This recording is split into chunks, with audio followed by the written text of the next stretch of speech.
अस्सलामुअलैकुम वरहमतुल्लाह। बिस्मिल्लाहिर्रहमानिर्रहीम। शुरू अल्लाह का नाम लेकर जो बड़ा मेहरबान निहायत रहम वाला। अल्लाहुम्मा सल्ली अला वसल्लिम। मैं हूं आपका मेज़बान इनाम इलाही, हाफिज़ मुश्तरका कैटल फार्म राजोवाल उकाड़ा से। तो दोस्तों, आज की जो वीडियो का टॉपिक है वो हमारा टॉपिक है आरामदा और सादा शेड के मतलब। तो हाफिज़ मुश्तरका कैटल फार्म की टीम, जो कि तमाम भाई माशाल्लाह बहुत सारे लोग जानते हैं कि फैटनिंग का काम कर रही है और कुर्बानी का काम भी कर रही है। तो मैं अल्हम्दुलिल्लाह अपना जो प्रोजेक्ट है फार्मिंग वाला उसको एक्सटेंड कर रहा हूं और बड़े लेवल पर उसको इस काम को लेके जा रहा हूं। और मैं शेड बना रहा हूं अच्छी तर्ज का, जदीद तर्ज का और सादा। तो मैंने कहा कि तमाम दोस्तों को, बहुत सारे लोगों ने मुझे कहा है कि आप जो शेड बनाएं उसकी तमाम तर मालूमात हमें दें कि कितना ख़र्चा आता है, किस तरह आप शेड बना रहे हैं। तो आज इंशाल्लाह इस वीडियो के अंदर शेड के मतलब तमाम तर मालूमात दी जाएंगी और तमाम तर एक्सपेंसेस बताए जाएंगे और ये बताया जाएगा कि इस फार्म पे कितना ख़र्चा आ रहा है और कितना आएगा। वो भी मैं आपको रोज़ाना की बुनियाद पर या एक दिन के वक्फे के बाद बताता रहूँगा। इंशाल्लाह मैं जो शेड तैयार कर रहा हूँ ये तकरीबन 400 से 500 बछड़े का है। तो इसके मतलब मैं तमाम तर मालूमात आपको इंशाल्लाह रोज़ाना की बुनियाद पर देने की कोशिश करूँगा। तो इसलिए मेरी इस वीडियो को स्किप ना कीजिएगा, इसको सारी वीडियो को मुकम्मल देखिएगा ताकि इसके अंदर जो मालूमात हैं वो आपको मिल सकें। तो दूसरा ये है, जिन भाइयों ने अभी तक हाफिज़ मुश्तरका कैटल फार्मिंग के चैनल को लाइक नहीं किया, सब्सक्राइब नहीं किया, तो इसको लाइक करें, सब्सक्राइब करें। आप भाइयों के तावन की वजह से ही हाफिज़ मुश्तरका कैटल फार्म की टीम आज यहाँ तक पहुँची है और इस जो फैटनिंग का काम है वो भरपूर तरीके से कर रही है। तो मेरी तमाम दोस्तों से भरपूर तावन की रिक्वेस्ट है। तो चलें वीडियो का बाकायदा आगाज़ करते हैं। वालेकुम अस्सलाम वरहमतुल्लाह। सर कैसे हैं आप? जी अल्हम्दुलिल्लाह, अल्लाह का बड़ा एहसान है। सर सबसे पहले अपना नाम, जी लोकेशन, जी ज़िला जी मुकम्मल बताएं पहले। सर, इनाम इलाही, हाफिज़ मुश्तरका कैटल फार्म राजोवाल, ज़िला उकाड़ा। तकरीबन बहुत सारे दोस्त जानते हैं कि हाफिज़ मुश्तरका कैटल फार्म राजोवाल ज़िला उकाड़ा में वाक़ है और यहाँ पर मुश्तरका नोयत का बिज़नेस हो रहा है, फैटनिंग फार्म का। जी जी सर। तो सर आज का सबसे पहला सवाल मेरा ये है, आप बना रहे हैं शेड हाफिज़ मुश्तरका कैटल फार्म के नाम पर। जी सबसे पहले आपका ज़हन ये था कि आप हाफिज़ राइस मिल पर ही शेड बनाना था। जी उसकी असल वजह क्या थी? उधर की बजाय आप इधर क्यों आए? अच्छा, आज का जो हमारा टॉपिक है वो मैं ज़रा वाज़े कर दूं। आज का हमारा टॉपिक है शेड के मुतल्लक मालूमात, क्योंकि बहुत सारे दोस्तों ने कहा था आप शेड बना रहे हैं तो उसके मुतल्लक हमें मालूमात दें, कितना ख़र्चा आता है, क्या सिचुएशन है, हर चीज़ बताएं। तो आपने सवाल किया है कि मैंने पहले हाफिज़ राइस मिल, जो कि तमाम दोस्त जानते भी हैं, हमारा राइस मिल का बिज़नेस भी है, वहाँ पर भी जगह थी हमारे पास। तो पहले मैंने प्लान किया था कि वहाँ पर फार्म बनाना है। जी जी। तो वो प्लान मैंने मिस करके इस जगह को सिलेक्ट किया।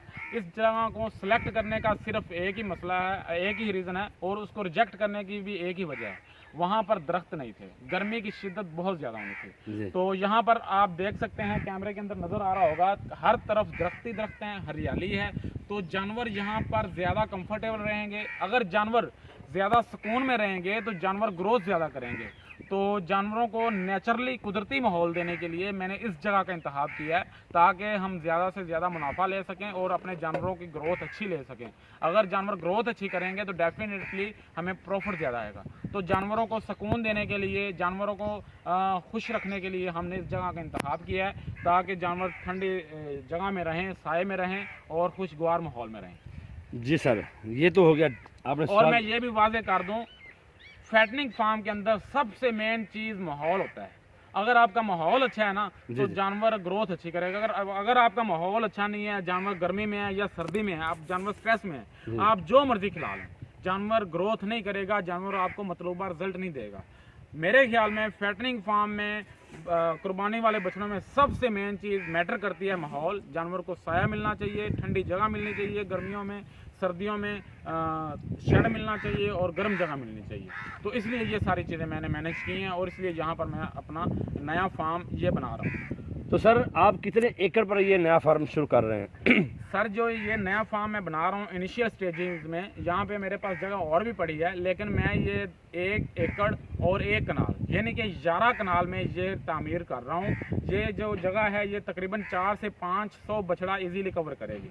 अच्छा, तो ये इसका जो फ्रंट है वो तकरीबन कह लें आप 2 कनाल का फ्रंट है, बकाया ये पीछे 1 एकड़ है।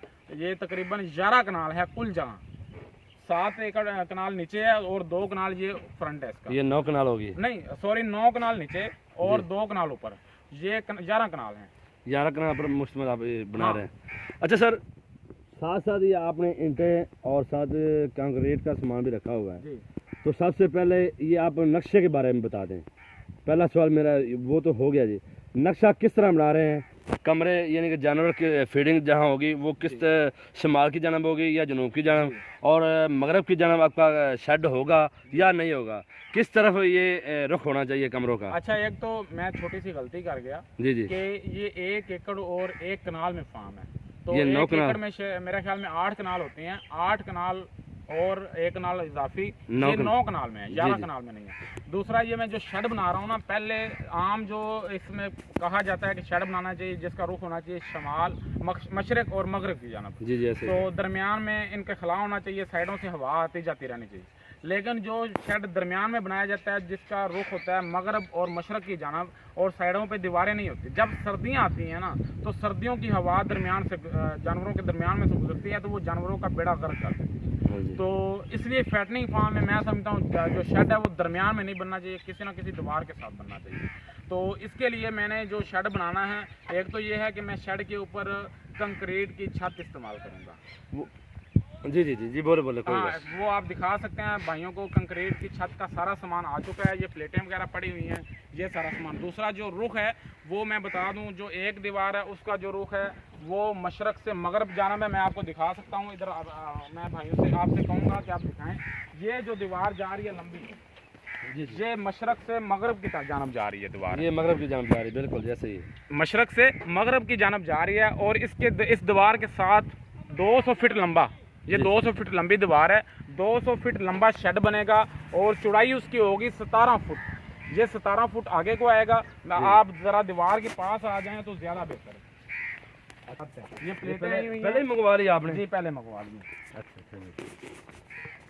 तो साथ साथ ये मैं दिखाता चलूँ, ये देख सकते हैं माशाल्लाह, ये देखें, ये दीवार यहाँ से शुरू हो रही है और वहाँ एंड तक ये 200 फीट होगी। ये 200 फीट लंबा शेड होगा और इसका जो चौड़ाई होगी ना, आगे को चौड़ाई वो 17 फीट होगी। अच्छा, इधर 17 फीट ये चौड़ा होगा जिधर आप खड़े हैं। हाँ, उसके बाद एक दूसरी दीवार दूसरे एंड पे हो रही है, वो सामने बिल्कुल इसके सामने, यानी कि इसके दूसरी साइड दिखाना चाहूंगा भाइयों को, ये देख उसका रुख है शमाल और जनूब। जी जी। और उस दीवार के साथ भी इसी तरह शेड बनेगा, 17 फुट उसकी चौड़ाई होगी और तकरीबन 220 फीट लंबा होगा वो। अच्छा, तो ये तकरीबन 420 फीट शेड बनेगा और 50 फीट शेड ऊपर बनेगा पीछे वाली जगह पे, इधर। तो ये तकरीबन 500 के करीब शेड बनेगा, 500 फीट लंबाई की मैं बात कर रहा हूँ। और इस सारे शेड की जो चौड़ाई है वो होगी 17 फीट। तो इसके लिए जो तमाम तर चीज़ें हैं वो, इसका छत का मुकम्मल सामान आ चुका है। छत अल्हम्दुलिल्लाह जो कंक्रीट की मैंने परचेज की है। मेरा एक सवाल है जी, मैं आपकी बात काटने लगा हूँ, जी। तो आपने कंक्रीट की ही क्यों छत सेलेक्ट की? लोग तो बांसों की तरफ जा रहे हैं और टीन की तरफ जा रहे हैं, तो इसका क्या मकसद था, आपका क्या माइंड है, तो इसका क्या फ़ायदा है कंक्रीट की छत का, ये भी हमें शेयर। टीन की छत है उसका मसला ये है कि वो गर्मियों में गर्म हो जाती है, तो वो नीचे हीट देती है। अब जो बांसों की शेड है वो ठंडी रहती है, इसमें कोई शक नहीं, लेकिन वो उतनी पायदार नहीं होती। तो कंक्रीट की छत का फ़ायदा ये, एक तो ये पायदार होगी, दूसरा इसके ऊपर हम ज़्यादा मिट्टी डाल देंगे, तकरीबन आप क्या लें 6 इंच मिट्टी डाल देंगे ऊपर, तो ये छत गर्म नहीं होगी। तो इसलिए मैंने इसका इंतखाब किया, ये मजबूत भी रहेगी और ये सुकूनदा भी रहेगी और ठंडी भी रहेगी। तो मैं ये बता रहा था कि जो कंक्रीट की छत मैंने परचेज़ की है, बड़ी मेरी वो लक कह लें, खुशकिस्मती कह लें, मुझे अच्छी छत सेकंड हैंड मिल गई है, जो कि आप समझ लें मुझे 500 की कीमत में मिली है।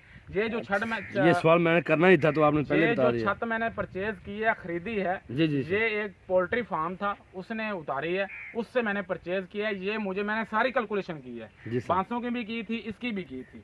तो ये मुझे 500 के रेट में पड़ी है। तो ये मेरे लिए तो ये बहुत, मुझे आप ऐसा समझ लें मेरा 5 से 6 लाख रुपए का फ़ायदा हो गया। तो मेरा एक सवाल भी बनता है जी। 500 की छत तो आपने बनानी थी या नहीं बनानी थी, वो आपकी बात थी। आया कि आपके माइंड ने जी इसके बारे में पहले सोचा था न्यू लेने के लिए या फिर 500 पर तरजीह दी सर थी? मैंने ये छत ही बनानी थी और इसका मैंने तकरीबन सारा जो है पेपर वर्क मैंने पूरा कर लिया था कंपनी से। पूरा मैंने हर चीज़ पूरी रिपोर्ट बनवा ली थी और मैं उनको बयाना करने ही वाला था 1 आध दिन में। तो मुझे ये छत मिल गई। वो मुझे तकरीबन छत मिल रही थी 6,50,000 में जी। तो ये कितने में?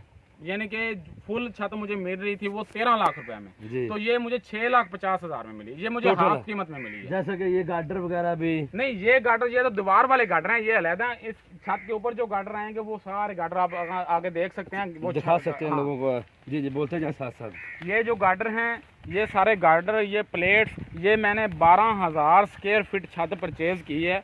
ये तकरीबन मुझे 6.5 लाख रुपए में मिली है। माशाल्लाह, आपको खुशकिस्मत है। हाँ, ये मुझे 500 की कीमत में मिली है। उसके अलावा ये जो दीवार हो रही है, इसके अंदर मैंने इजहार वालों के पिलर इस्तेमाल किए हैं। 1 एकड़ के लिए मैं पिलर मंगवाए हैं। ये मुझे तकरीबन 100 रुपये फिट मिला है पिलर। हाँ, ये भी बात अच्छी है। ये जो दीवार के अंदर पिलर खड़ा है, ये जो खड़ा है, ये लोकल पिलर 60 रुपये फिट भी मिल जाता है। लोकल पिलर आम जो बंदे बना रहे हैं छोटे लेवल पर, वो 60 रुपये फिट भी देते हैं। जी जी। लेकिन इजहार वालों की लाइफ टाइम की गारंटी होती है। दूसरा, इनका नाम पूरे पाकिस्तान में। ये 100 रुपये फिट मुझे मिला है।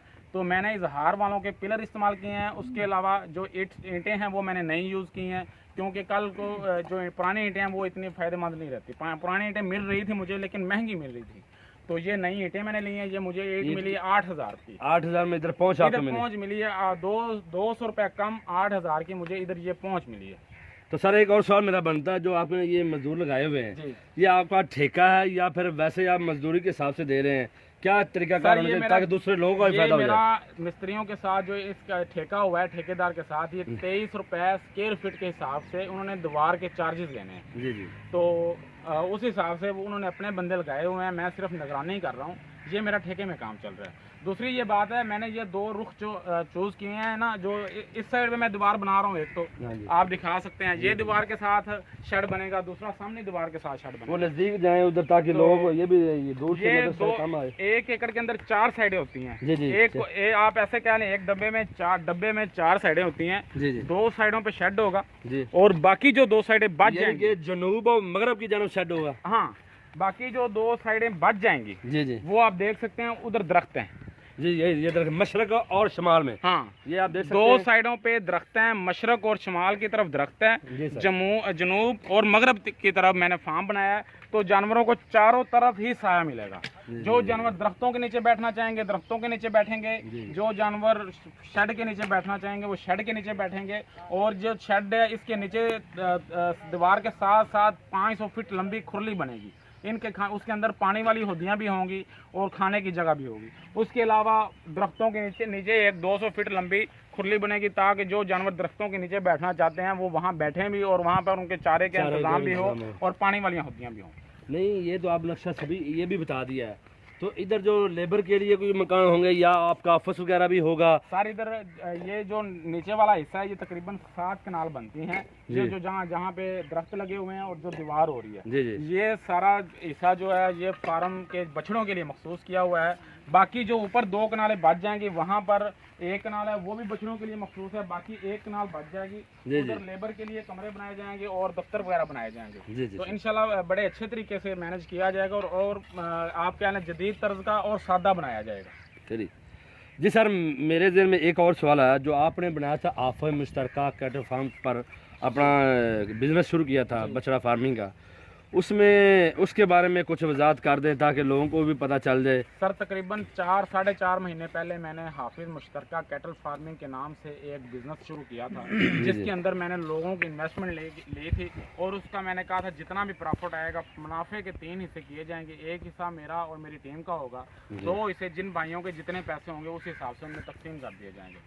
तो उसका हिसाब मैंने दोस्तों से कहा था कुर्बानी के 15 दिन बाद कर दिया जाएगा।